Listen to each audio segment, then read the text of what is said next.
हरे Krishna friends, कैसे हैं आप। देखिए, यदि जीवन में बहुत ज़्यादा समस्या है, समस्या हटने का नाम नहीं ले रही, एक के बाद एक समस्या यदि खड़ी हो रही है, तो आप बुधवार को बेहद चमत्कारी उपाय है जो कि गणेश जी के उपाय है करने से। कहते हैं गणेश जी की जिस घर में पूजा होती है, जिस घर में गणेश जी की स्थापना होती है, उस घर के कभी काम रुकते नहीं है, काम बनते चले जाते हैं। अगर आपके घर में गणेश जी हैं तो आप बहुत ज़्यादा भाग्यशाली हैं। यदि आपके घर में गणेश जी नहीं है तो आप बुधवार के दिन गणेश जी की स्थापना अवश्य करें। गणेश जी का पूजन से, अगर विधि से अगर उनका पूजन किया जाए, तो आप देखेंगे कि आपके जीवन की सातों पीढ़ियों की तरक्की होती चली जाएगी। कोई तरक्की रोकने वाला नहीं है, क्योंकि गणेश जी विघ्नहर्ता है। गणेश जी का सर्वप्रथम पूजन किया जाता है। अगर विधि विधान के साथ गणेश जी का आप भी पूजन करेंगे तो आप देखेंगे कि जो आपके वर्षों पुराने काम थे, होते नहीं थे, वो काम चुटकियों में होने लगे। हर जगह आपके मान सम्मान की प्राप्ति होगी।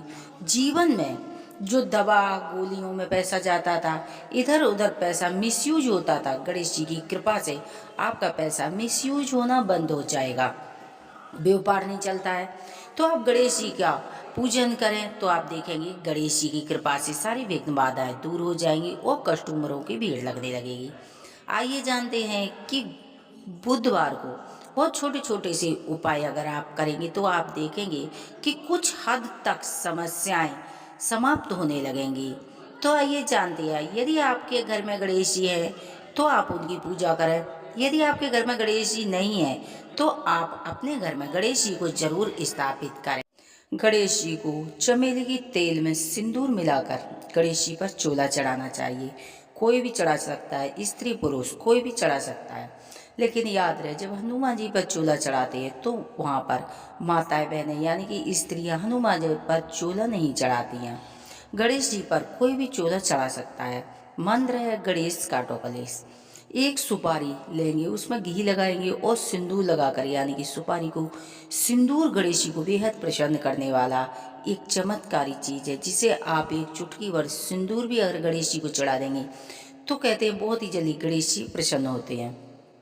एक सुपारी पर रोली चंदन लगाकर अपनी मनोकामनाएं हाथ में रख के बोलेंगे और गणेश जी को अर्पित कर देंगे। जहाँ जाएंगे वो सुपारी लेते हुए जाएंगे, आप देखेंगे कि आपके काम बनते चले जाएंगे। जहाँ भी जाएंगे आप वो सुपारी लेके जाएं। यदि आप ऐसा नहीं कर सकते तो लाल कपड़े में आप अपने मुख्य द्वार पर उस सुपारी को बांध देंगे।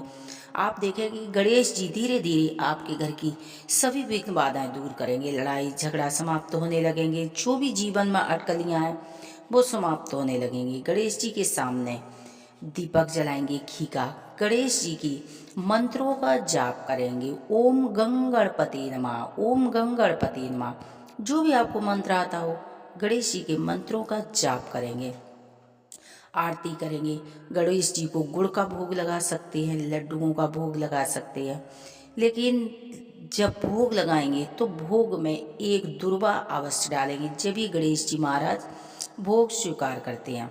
वो भोग आप अपने घर में और गाय को खिला देंगे और आप अपने घर में खाएंगे।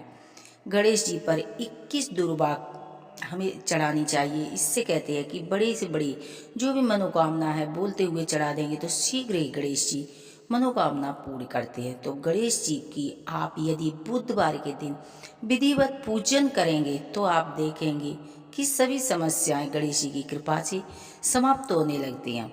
108 मूंग आप गिनेंगे और शाम के समय शिवलिंग पर गणेश जी के मंत्रों का नाम लेते हुए या हरे कृष्ण हरे राम इस मंत्र का जाप करेंगे और हाथ में रख के अपनी मनोकामना बोलते हुए शिवलिंग पर अर्पित करेंगे।